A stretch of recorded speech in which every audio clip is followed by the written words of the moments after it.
So go to the Green New Deal. What the Green New Deal is not a bill. It's something that, it was 14 pages. What are they proposing is their solution for it? So, because to me, everything, fine, let's just say this is happening. Yeah. What's your solution? What's your approach to fixing this, the Green New Deal?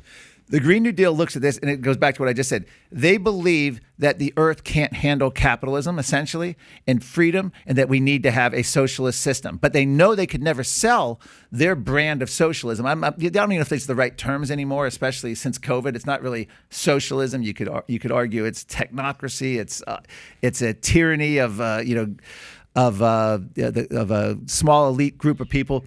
But essentially, the Green New Deal argues that they can't sell their ideas on their own. So they argued that we have a crisis and that this is the solution. In other words, if they had to sell the Green New Deal on its own merits, it would have no chance. So they used the climate scare to say, this is what's happening with the climate scare, and these are our solutions. And the solutions... What is these? The solutions, yeah. Okay. In my book, Green Fraud, I have a whole chapter on the 1970s Ice Age scare. And it's eerie how the Green New Deal literally mirrors the same solutions to the Ice Age scare. Sovereignty limiting treaties, economic degrowth, stopping of meat, radical restrictions on freedom of movement, radical restrictions on home ownership, radical restrictions on on thermostat controls in your house, on the size of your home. In other words, it's a micro regulation of every aspect of your life. They did this in the 1970s. First of all, they said that man-made global cooling was caused by fossil fuels emitting aerosols, which were blocking the sun, causing global dimming. Their solutions were sovereignty limiting treating, wealth redistribution, and literally the same virtue signaling of the climate. In other words, it's the same agenda. You can go back to the overpopulation.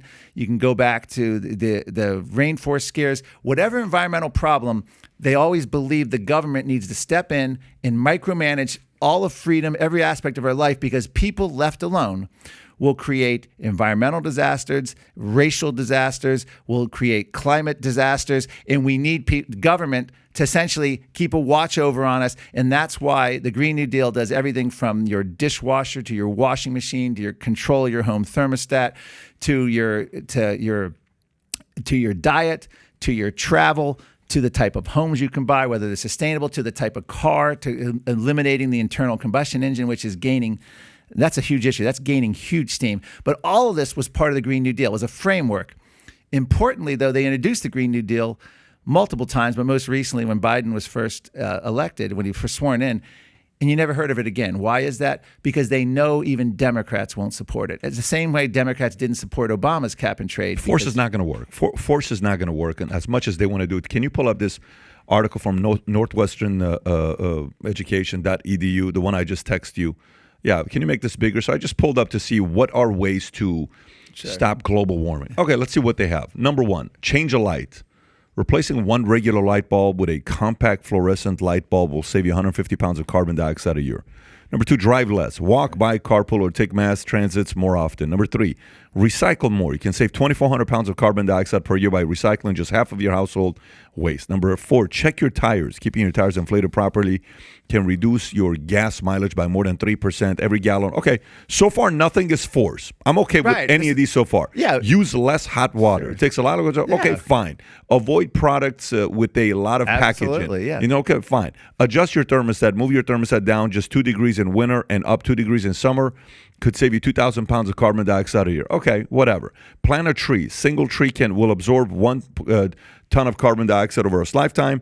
And last one, turn off electronic devices.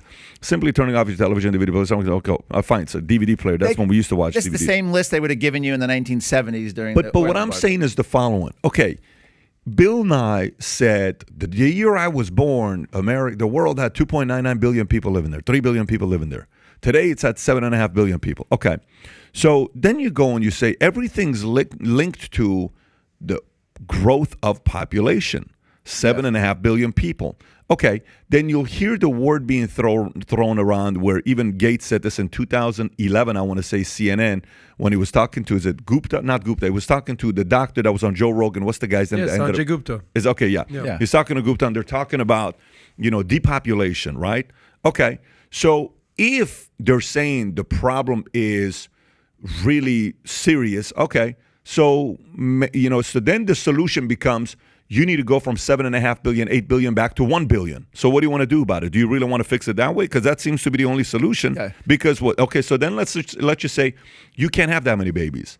Like China deal, and China went back to the one baby deal, and now they're back up to like, listen, we need to have some babies because we've slowed down, and average age is now 38.4, and we got India's at 26. We got to compete. We got old people. We got to have more babies. So what is really the solution? Because the solution I'm hearing about is either more control. At least you look at what Tesla's doing, what Elon Musk is doing, right? Credit to him. By the way, to give him credit on what he said, even though he said that 6 years ago, the video I played, the what I read about what he said. Yeah. He said this October 18th of 2021, what I'm about to read to you. He said, if you ask any scientist, are you sure that human activity is causing global warming? Any scientist should say no. This is Elon Musk. Because you cannot be sure. Let's say hypothetically CO2 was good for the environment, and let's say hypothetically the United States possessed all the oil in the world. Well, you'd still have to get off oil because it's a finite resource, and as you start to run out of it, the scarcity would drive the cost up and cause economic collapse. I just don't understand why we'd run that experiment, particularly when you consider that at some point we have to get to something that is sustainable. We have to have sustainable production of energy and consumption of energy because tautologically it is that the word, by the way? Tautologically. What does that word mean, by the way? It's like... You guys are using big ESL over here, man. Tell me do you know what that word means I or not? Googled that earlier. It's like a double meaning. Tautologically, involving, it's redundant. Okay, because tautologically, if it's unsustainable, you will run out of it. So even he is saying that's a shift in his position. 7 months ago, 8 months ago. That's a shift. Yeah. The first part of that. Yeah. The second part. Okay. In the book, I detail in my research, I went back. Johnny Carson's show is a great source for people like Paul Ehrlich, who was a celebrity. He was like the Al Gore of his day on overpopulation. Well, in 1980, first of all, in the 1960s, he warned of the same thing. Peak oil, resource scarcity, we're going to have famines, we're going to have massive population disruption because we're going to run out of all these fuels. He lamented people hopping in their car, driving to the grocery store, getting a six-pack. This is all Paul Ehrlich. He predicted the end of oil within 10 years in 1980. There's been people predicting the end of oil for decades. I think it's at least since the 1930s, 40s, maybe earlier. The problem with what Elon Musk said, and there's not, if solar, wind, first of all, solar and wind, at last count, 2020, are less than 4% of the U.S. energy production. We're still about 79% fossil fuels. If you go back 100 years, we're about 80% fossil. Same with global. Not much has changed.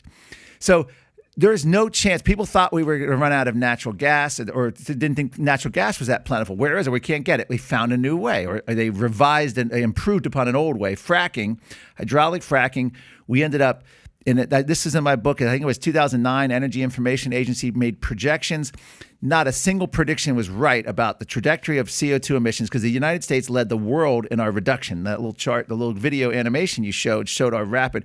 And that was because we switched from coal to natural gas. A better technique was able to extract it. So there's no way people can predict that when fossil fuel will run out. Having said that, when you're powering a modern economy, you don't ban energy that's plentiful now and available. And there's probably, who knows, with new technology, oil and gas could go for thousands of years, hundreds of years, who knows how many years. But you always know 100 years ago, 200 years ago, technology's always changing. You can never predict the energy mix. The problem with the whole climate agenda, problem with what Elon Musk said, he's trying to use subsidies, government regulations, and bans on certain industries and to promote some and ban others, which means you're going to be shutting down one and forcing us to go to another. They're going after the internal combustion engine. The World Bank, Nicholas Stern, former president at a World Bank meeting a couple of weeks ago, wants to stop the World Bank financing of institutions, organizations. 2030, 2035. Yeah, that's huge. Yes, I mean, is. you can't just say, Sure. I'm not going to give up my SUV.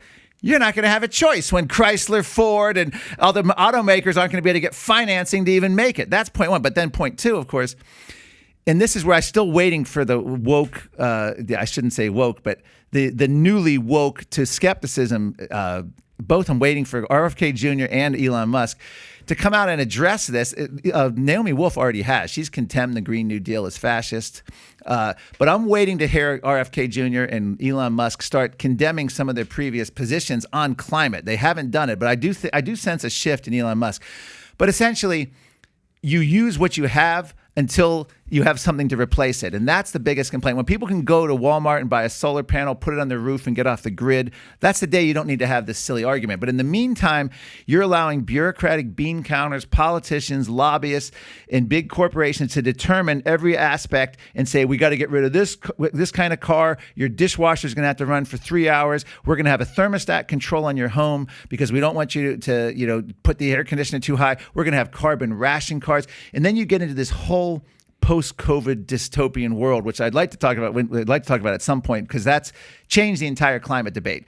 It's a quaint discussion to sit here and talk about the Green New Deal. It's really irrelevant at this point. It's probably never going to be voted on in Congress. It's being implemented as we speak in every agency of the Biden administration, through financing, through the bureaucracy, through executive orders.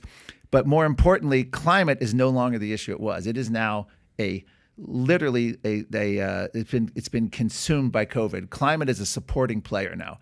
You uncheck climate change leads to unchecked COVID. If you don't support Green New Deal, you're a grandma killer. But it's all about climate causing more viruses, because people don't care. They tried for decades to get people scared on climate. They failed. According to Pew, Harris, Gallup polling, a virus comes along, cut across ideological lines, terrified them, and then the climate activists said everything we're doing for COVID, we should have been doing for climate. And now Harvard Public Health, Journal Nature, they're all saying unchecked climate change leads to more viruses. So if you like this clip and you want to watch another one, click right here. And if you want to watch the entire podcast, click right here.